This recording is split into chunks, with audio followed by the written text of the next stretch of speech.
Innalillahi wa inna ilaihi roji'un. Kabar duka, Ridwan Saidi, budayawan Betawi meninggal dunia pagi ini pada Minggu 25 Desember 2022. Penyebab Ridwan Saidi meninggal dunia diperkirakan lantaran mengalami pecah pembuluh darah. Pasca sempat dibawa ke rumah sakit untuk menjalani pengobatan. Melansir dari tribunnews.com, adapun pesan duka yang diterima redaksi tribunnews.com.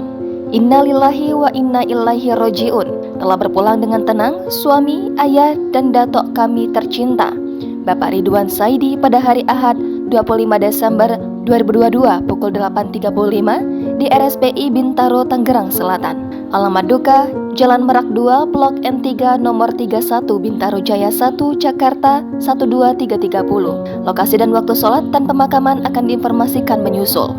Mohon dimaafkan atas khilafan almarhum semasa hidup. Semoga Bapak Ridwan Saidi rahimatullah husnul khotimah.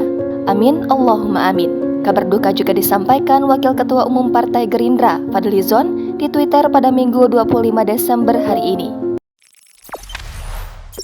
Jangan lupa subscribe, share, komen, dan like ya!